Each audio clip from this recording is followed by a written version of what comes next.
देश में NEET paper leak से लेकर कई बड़ी भर्ती और प्रतियोगी परीक्षाओं में हुई गड़बड़ियों के बाद अब केंद्र सरकार पूरी तरह से एक्शन मोड में है। सरकार का कहना है कि अब पेपर लीक, नकल माफिया और परीक्षा में धांधली करने वालों के लिए सबसे ज्यादा सख्त कार्रवाई की जाएगी। इसी दिशा में संसद में एक नया संशोधन विधेयक पेश किया गया, जिसमें सजा से लेकर पूरे परीक्षा सिस्टम तक बड़े बदलावों का प्रस्ताव रखा गया है। नमस्कार, मैं हूं आपके साथ अदिति मिश्रा। पिछले कुछ सालों में देश की कई बड़ी प्रतियोगी परीक्षाएं पेपर लीक और नकल के आरोपों को लेकर विवादों में रही हैं। इन घटनाओं ने लाखों छात्रों की मेहनत पर सवाल खड़े किए और अब इन्हीं घटनाओं पर लगाम लगाने के लिए केंद्र सरकार पहले से ज्यादा सख्त कानून लेकर आई है। 27 जुलाई 2026 को केंद्रीय मंत्री डॉक्टर जितेंद्र सिंह ने लोकसभा में public examination prevention of unfair means संशोधन विधेयक 2026 पेश किया। ये विधेयक 2024 में बने कानून को और भी ज्यादा मजबूत बनाने के उद्देश्य से लाया गया है। तो आखिर इस नए बिल में क्या बदला है? पेपर लीक करने वालों को कितनी सजा मिलेगी? परीक्षा कराने वाली एजेंसियों पर क्या कार्रवाई होगी? और नीट परीक्षा में कौन कौन से बड़े बदलाव हो सकते हैं? आइए इन सब को आसान भाषा में समझते हैं। सबसे पहले बात करते हैं सजा की। अगर कोई व्यक्ति पेपर लीक करता है, नकल करवाता है या फिर परीक्षा में किसी भी तरह की धांधली करते हुए पकड़ा जाता है, तो अब उसे पहले से कई ज्यादा कड़ी सजा का सामना करना पड़ सकता है। पहले जहां 3 से 5 साल की जेल का प्रावधान था, वहीं अब इसे बढ़ाकर 5 से 10 साल तक किया जा सकता है। साथ ही जुर्माना भी 10 लाख रुपए से बढ़ाकर 50 लाख रुपए तक करने का प्रस्ताव रखा गया है।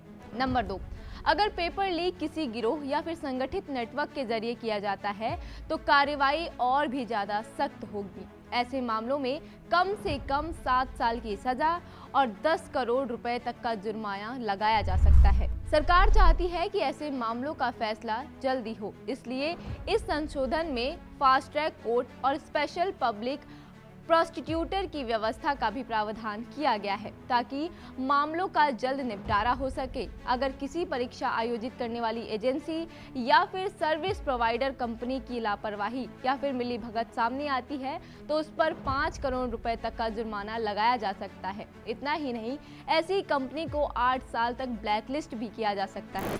लेकिन सरकार सिर्फ कानून सख्त करने के लिए सीमित नहीं रहना चाहती। प्रधानमंत्री नरेंद्र मोदी भी लगातार ये कह रहे हैं कि देश के युवाओं का भविष्य सरकार के लिए सबसे पहले है। सबसे पहले सुनिए कि पेपर लीक और परीक्षा सुधारों को लेकर प्रधानमंत्री नरेंद्र मोदी ने क्या कहा। फ्रेंड्स, विद्यार्थियों के भविष्य के लिए भारत सरकार लगातार अनेकविध कदम उठा रही है। जिन लोगों ने विद्यार्थियों के भविष्य के साथ खिलवाड़ किया, वे जेलों में सड़ रहे हैं। हमने फास्ट ट्रैक कोर्ट बना चुके हैं।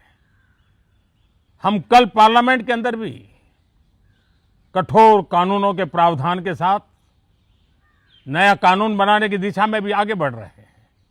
लेकिन हमें भविष्य के लिए सोचना है। हमारी परीक्षा पद्धति विश्वस्त हो, हमारी परीक्षा पद्धति ट्रांसपेरेंट हो, हमारी परीक्षा पद्धति में सबसे ज्यादा अब टेक्नोलॉजी का उपयोग हो। इन सारी बातों को ध्यान में रखते हुए विश्व प्रसिद्ध टेक्नोलॉजी एक्सपर्ट श्रीमान नंदन नीलेकनी जी के नेतृत्व में एक हाई पावर टास्क फोर्स बनाने का निर्णय किया है, जो एग्जामिनेशन रिफॉर्म की तरफ फोकस करेगा और जल्द से जल्द आने वाली परीक्षाओं की विश्वसनीयता को सुनिश्चित करने का काम इसके रिपोर्ट के आधार पर कर दिया जाएगा। बहुत बहुत धन्यवाद। प्रधानमंत्री के इस संदेश को आगे बढ़ाते हुए अब परीक्षा प्रणाली में भी कई बड़े बदलाव की तैयारी की जा रही है। सरकार की योजना है कि एनटीए की परीक्षाओं जैसे नीट, यूजी और अन्य प्रवेश परीक्षाओं के प्रश्न पत्र तैयार करने में सरकारी विशेषज्ञों की भूमिका बढ़ाई जाए। इसके अलावा 13 भारतीय भाषाओं में प्रश्न पत्रों का सही अनुवाद सुनिश्चित करने के लिए विशेष अनुवादकों की भर्ती भी की जाएगी। यानी कि नए सिस्टम में हर स्तर पर जवाबदेही तय होगी, ताकि किसी भी तरह की गड़बड़ी की संभावना कम हो सके। अगर बात करें नीट की, तो सरकार जेईई की तर्ज पर इसे साल में 2 बार आयोजित करने की संभावना पर विचार कर रही है। साथ ही ये भी चर्चा में है कि किसी छात्र को नीट देने के लिए सिर्फ 3 या 4 मौके ही मिलेंगे। इतना ही नहीं, नीट यूजी 2027 को सीबीटी यानी कि कंप्यूटर बेस्ड टेस्ट मोड में कराने की तैयारी भी चल रही है। परीक्षा एक ही दिन की बजाय 5 से 6 दिनों में अलग अलग शिफ्ट में आयोजित की जा सकती है। यदि ये व्यवस्था सफल रहती है तो भविष्य में नीट को साल में 2 बार आयोजित करने का रास्ता भी साफ हो सकता है। सरकार का साफ कहना है कि इन सभी बदलावों का उद्देश्य केवल एक है, परीक्षा को ज़्यादा सुरक्षित, पारदर्शी और निष्पक्ष बनाना, ताकि मेहनत करने वाले छात्रों के भविष्य के साथ किसी भी तरह का कोई भी खिलवाड़ ना हो। इस पूरे विवाद और परीक्षा व्यवस्था में सुधार की प्रक्रिया के बीच एक बड़ा राजनीतिक घटनाक्रम भी देखने को मिला। छात्रों के भविष्य और परीक्षा व्यवस्था को लेकर उठे सवालों के बीच तत्कालीन शिक्षा मंत्री धर्मेंद्र प्रधान ने अपने पद से इस्तीफा दिया। अब उनकी जगह प्रहलाद जोशी देश के नए शिक्षा मंत्री और परीक्षा सुधारों की इस पूरी प्रक्रिया को आगे बढ़ाने की जिम्मेदारी उन्हीं के कंधों पर है। अब देखना होगा कि नए कानून, सख्त सजा और परीक्षा प्रणाली में किए जा रहे ये बदलाव क्या वास्तव में पेपर लीक और नकल माफिया पर लगाम लगा पाएंगे, या फिर आगे भी ऐसी चुनौतियां सामने आती रहेंगी। फिलहाल इस पूरे मामले पर आपकी क्या राय है? क्या आपको लगता है कि इतने सख्त कानून के बाद पेपर लीक जैसी घटनाएं रुक पाएंगी? आपकी राय क्या है? हमें कमेंट करके जरूर बताएं और इसी तरह जुड़े रहें 5 जननी के साथ।